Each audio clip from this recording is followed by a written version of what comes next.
What's with these homies dissing my girl? Why did they gotta front?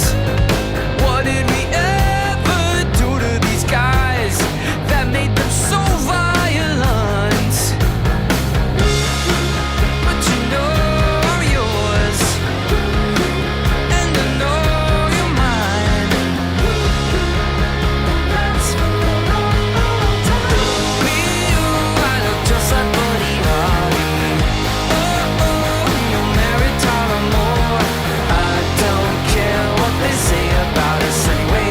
I don't care about that.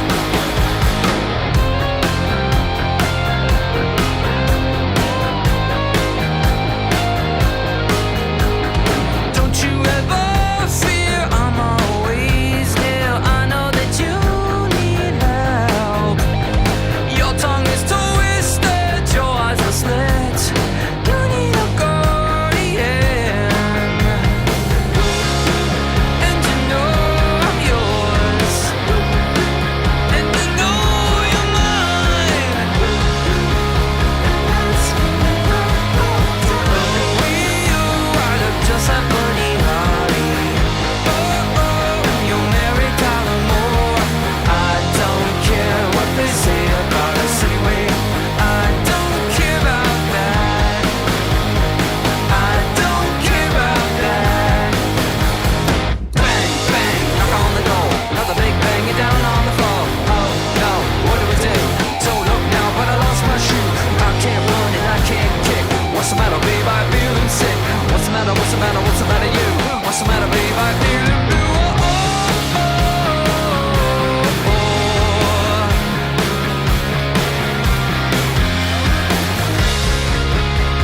That's for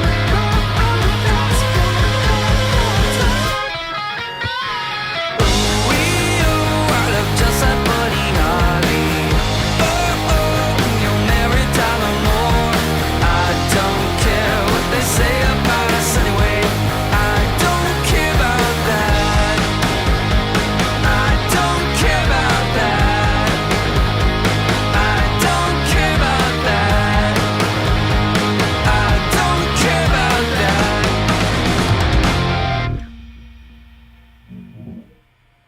You know, Rivers, I'm pretty sure about this, but didn't you say you didn't want this on the Blue Album at all originally, Buddy Holly? Yeah, this is the last song I wrote for the Blue Album, and I actually thought it would be on our second album. So it's like, Can you imagine if that was on Pinkerton? yeah, I mean the whole second album was supposed to sound like Buddy, like with a synthesizer Right. and all, yeah. the whole bring it into the space world. But yeah, luckily Rick Ocasek and others were like, yeah, well, let's go ahead and record it, you know, and we'll decide later. And then, you know, you should really consider putting that on the album. And thank goodness we did. I remember when you wrote it. Like I remember that you came out with a demo from that in the garage, and you had a I think it was Steve Graff's keyboard there. He played the line. Yeah, that was the whole inspiration for the song. Is I borrowed this Korg keyboard from this kid Steve Graff at the Santa Monica College Choir. A lot of people say, "Oh, when you wrote that song, did you know it was going to be a hit?" I mean, obviously, we didn't think any songs were going to be hits at all. Yeah, we didn't think about hits back then. You made albums, right? But what was the moment? At some point, there had to be a point where you're like, "Okay, this song is major."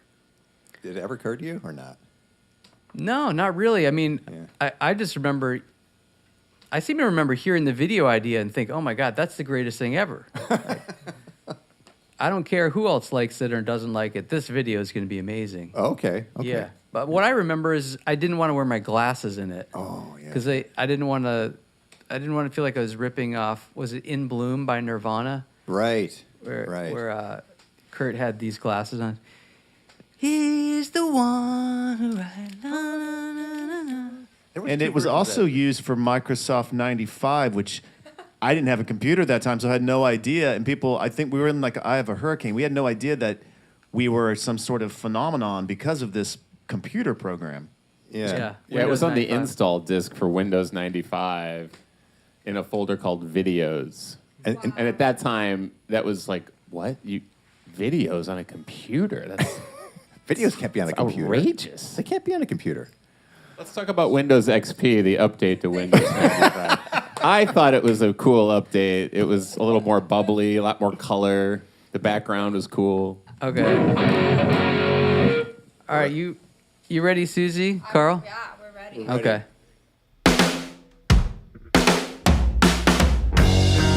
Hey, bro, how we doing, man? All right. It's been a while, man. Life's so rad. This guy's my favorite, man. Don't you love him? Yeah. Oh, man, do you want a beer? All right. Oh, man. Whoa, bro, this is my best, man. I'm so glad we're all back together and stuff. This is great, man. Yeah. Hey, do you know about the party after the show? Yeah. Oh, man, it's gonna be the best. I'm so stoked. Me be goddamn I am. I can sing and hear me, know me. If you want to destroy my sweater, hold this thread as I walk away. Hey, what's up? Not much. Did you hear about the party? Yeah. I think I'm gonna go, but my friends don't really want to go. Can I get a ride? Oh no, it gone, bye bye. Who I think I sink and I die. If you want to destroy my sweater, whoa, whoa, whoa, hold this thread as I walk away. As I walk away, I'll soon be naked, lying on the floor, lying on the floor. I've come undone.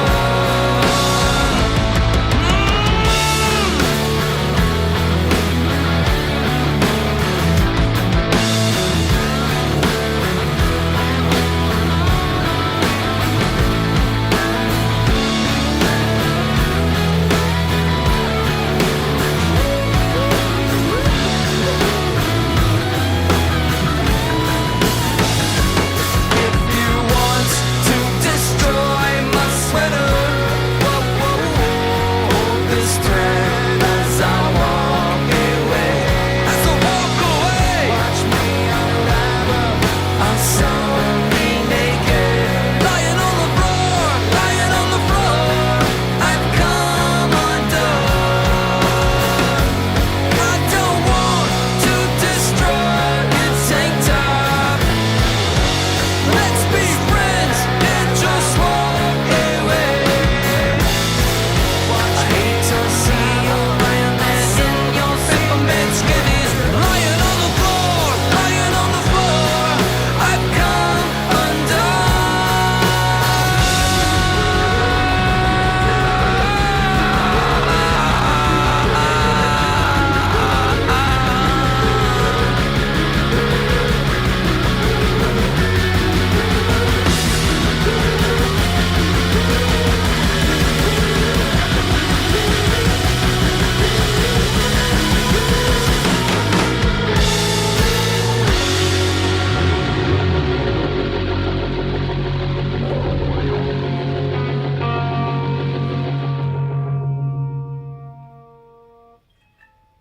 I remember when you wrote that song, Rivers, in 2914 Urban Avenue in your the tiny little apartment there. And you showed me this little piece of paper that had the lyrics on it. And I believe it was like these two conflicting thoughts on either side of the page. And, Yeah. you know, like, oh, everything's so great, everything sucks, everything's so great, everything sucks. The spirit of the bipolarity is It's still the whole, there. It's like the whole point of the whole song, kind of. Yeah. You know? And I had a question for Scott. You saw Weezer at Club Lingerie. I did see Weezer at Club Lingerie. So you must have witnessed this song being played live. I did see this song being played live. And my singer in my band, Black Elvis, at the time was like, "You got to come see this band. They're like totally nerds, but they have like heavy distorted guitars and killer melodies and songs. So it's like the Beach Boys, but filthy." I'm just like, this doesn't sound good. He's like, "No, come and see it." But I went and saw him, and I was very impressed. I'd never heard music like that or saw a band that looked like that. So to me, it was like, well, there's definitely something different and something going on here. When I heard Undone, I was like, well, this is kind of like a funny band. Like they're doing kind of a shtick, Right. right? But then when I heard Say It Ain't So, I'm like, oh, this is a serious band to be taken seriously. That totally changed my mind on Weezer. Did you say you disagreed on the singles that the label chose for this? Yeah. So my favorite song when I turned in the album was called No One Else. And that's what I wanted to be the single, turned in the album. And I said, I like No One Else, but pick whatever single you want. That's your job as a record company. But whatever you do not pick the sweater song. We don't want to put that one out first. Because of, you heard how Scott reacted to it. Yeah. And we didn't want to disappoint Scott, but we did it anyway. Brian, you must have seen an early Weezer show before you joined, too. This is true. This is how I met Rivers. That's right. Yeah. A Coconut Teaser. Best club Was, in the world. Came up with the Space Twins, and we trying to get a show with Rivers, and said, "Why are you playing this club when there's so many other clubs you could be playing?" Why were you there, though? To see you. To see Weezer. Rivers said, "Well, because we don't know anybody. We don't know how to get in these clubs." Like, shit, let's exchange numbers. So that's how we first exchanged numbers. This one's called Say It Ain't So.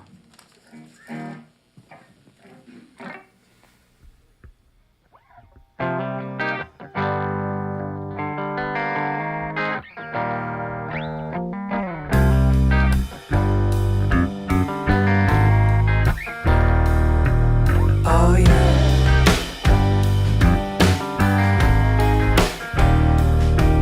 Alright.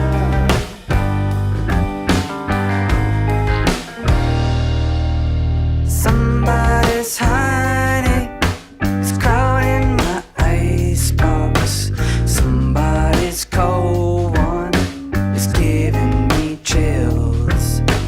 Guess I'll just close my eyes.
So there's a lot of things that could be said about Say It Ain't So. I feel like it's the emotional heart of the band, and it always seems to be like the sort of crux of any show, like just like this sort of like climactic moment. But a thought occurred to me the other day, actually just genuinely, I was just walking down the street, I was like, there's no other Weezer song that's basically a ska or reggae song. Where in the world did that come from you? Because I know your background was not really that kind of music at all. Yeah, actually, when we first wrote it, we called it the classic rock song, and it didn't have any ska stuff at all. It was just strumming, and it sounded pretty lame. And then I came up with I made a second demo that was focused not on the songwriting at all, but it's just on the arrangement of the guitar parts and the bass part.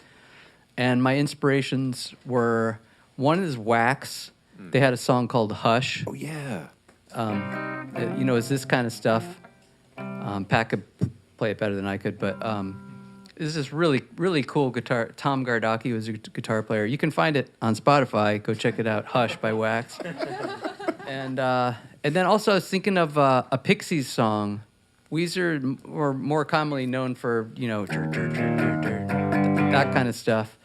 But that's where I got it from. I had also recently got into Axis Bold as Love, the Hendrix album, so that's how I learned how to do that kind of chordal Nice. hammering on. I love it. That's cool. I don't know why I never asked to think to ask that question in 30 years, but I'm glad I asked it today. It also sounds nothing like ska or Wax or the Pixies, so it's funny how that works. Yeah. That's the wheeze for you. That's what you get.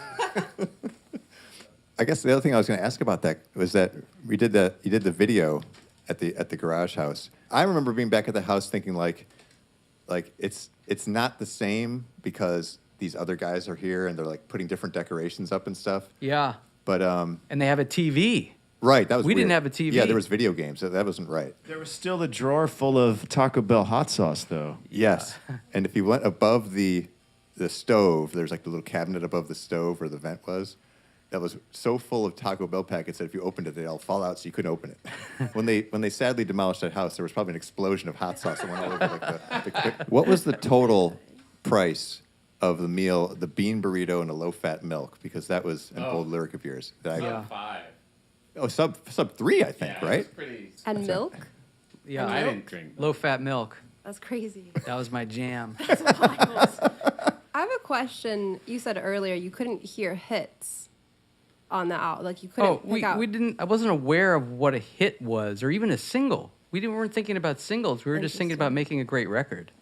And you knew it was great when you were making. I remember one time you said you went through a bad breakup, and I was like, well, how did you get over it? And you were like, well, we made the Blue album, and the Blue album was coming out. That's how I got over it. Oh yeah, yeah. We didn't know if it was going to be successful, but we knew it was great. We knew we loved it. One thing that I found really refreshing when the Blue album came out was not what was on it, but what wasn't on it. It had 10 songs, which in the era of the CDs, like people were putting like as many songs as you could on a CD, you know? So 10 songs was not a lot of songs. It didn't have the lyrics in the booklet, and it Right. almost didn't have a lot of album art. Like it's mostly the color blue. Yeah. And then you guys looking unassuming, and then just a picture of your practice space that had kind of these clues as to who you were. Yeah. And the font, Weezer, was like the plainest band logo you've And ever no seen. thank yous Yeah. on it. And what else didn't it have? Like, yeah, exactly. So this kind of obsession with like just presenting as little as possible Yeah. and having everything be super intentional, it was really mysterious, and it made me a lifelong fan. That was all very intentional, and I think it just comes from growing up listening to my favorite records and just studying the album cover and the back and the inside and all that, and just trying to pick up every little shred of information because there was so little information back then. Yeah. Obviously no internet, and I was out in the boondocks, so I didn't know what was going on. All I had were these album covers. Totally. The fact that you left so much mysterious was really, really enticing, and it made me want to know a lot. I still like it better not knowing as much. Like it's the same thing with my favorite albums. I didn't know what the guys looked like. There was nothing on it. You're just like, but that's back when we would hold. You'd get something, you'd open it, and then hold it. But I still feel that way. Yeah, like the world is what you heard. Yeah. And so the less I know, the minute I know a story, I'm not quite as interested anymore. But when there's mystery, then I'm all about Which it. is why we're revealing all the stories today. Right now. There's only one use of the word love, right, on the album? Yeah. So I had songwriting rule, which was to not use love, because I heard love so much in songs growing up. So we use it in I just made love to your sweet memory. So, but it's kind of a noun there, so it's not like I love you, you know.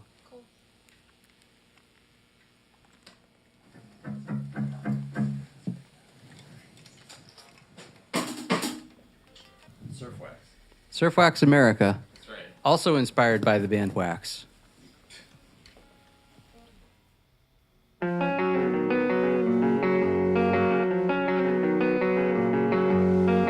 The sea is foaming like a bottle of beer. The wave is coming, but I ain't got no fear. I'm marching down so that I'll go real fast. I'm marching down because it's really a blast. Going surfing cause I don't like the pace.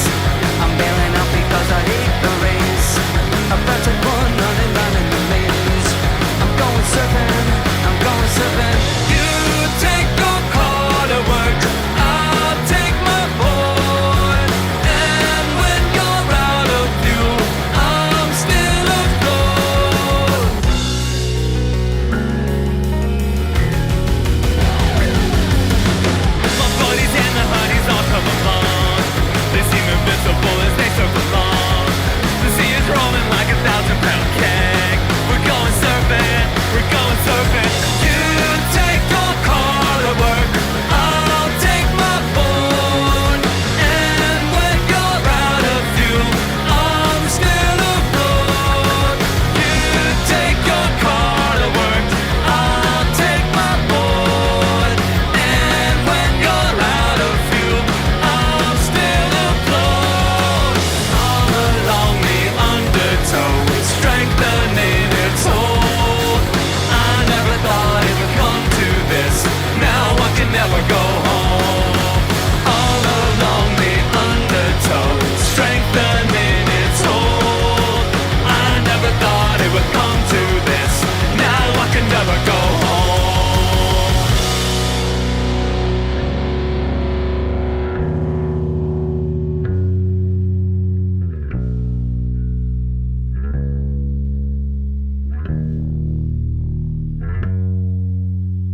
You take your car to work, I'll take my board.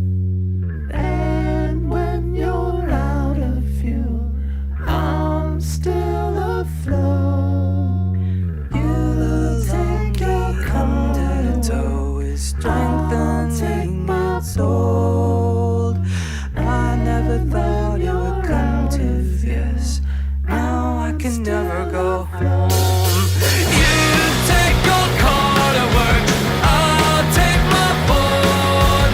And when you're out of fuel, I'm still afloat. You take your car, I'll take my board. You take your car, I'll take my board. Let's go!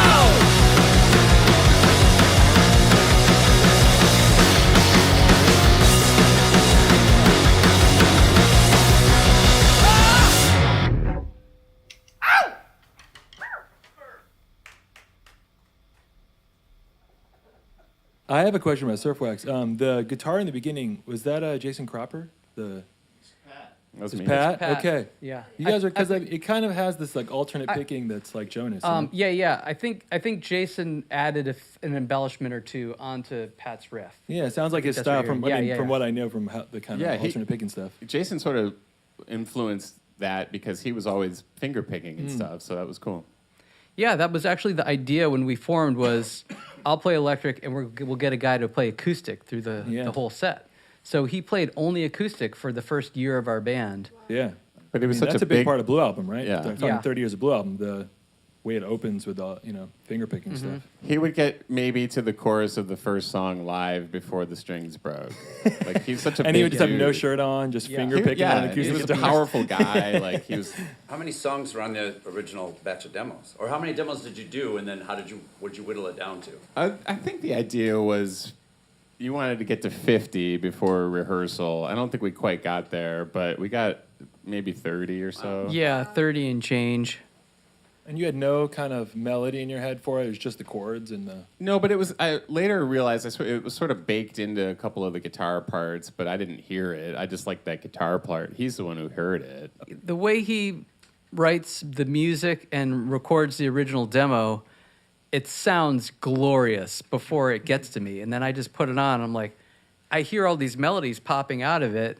And it's just like, oh, this is so easy. So I love writing with him to this day. Often, like, the lyrics were totally separate, had nothing to do with the music. I would have the melody, and I love this song, but I have no idea what to sing about. And then I'd have to put on a completely different hat and think about, okay, what do I want to say right now? And just kind of mash those ideas onto the music. Sometimes people say, like, there's some kind of discrepancy between what I'm saying and what the tone of the lyrics is, and then what the music sounds like. I've heard people say that about the Blue Like Album. a contrast. Yeah. Well, all the songs were major. Like we didn't want to. Right. And there was something cool about major and sneaking in maybe something that wasn't so happy. Yeah, lyrically. Yeah. And then there was the discrepancy between what we sounded like and what we looked like. People were always shocked. Yeah. I don't know what they had in mind, but it's definitely not this. I remember at that time the industry would say something like, to get that Weezer thing, they said something about a wink. They kept on referring to a wink, and I had no idea what they meant. I don't even know how to wink. The wink was a metaphor for something, like like irony. you and know. That's what I we mean, know that yeah. we're joking here. But I don't. Yeah, I yeah. don't hear that in Yeah. that record. I think it's. And We weren't very- winking. Yeah. Yeah. Absolutely not. That was. I remember discussions about that. There's no irony here, and like they keep talking about that in reviews and stuff, and there's none. Like Yeah. Although, for the first couple years we knew this guy, we knew him as Winky Smiles. That's weird. that is true. There was a wink. All those Chicago dudes from Wax, they all had names. Birdie Cutlass, Yes. Soda Pop, and then they gave me the name Winky Smiles. It's pretty genius, actually. Maybe I'll just be Winky Smiles. I think you've been Winky Smiles the whole time. You be quiet. Well, yeah, guys.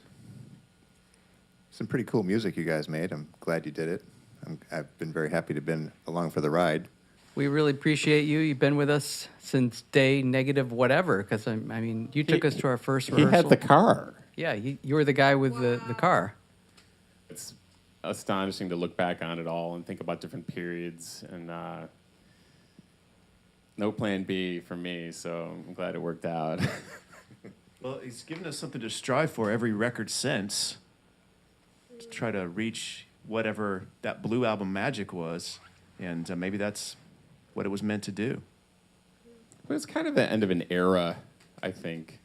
Like, soon thereafter, I felt like the internet rose. Like, things just changed after that mid-'90s period.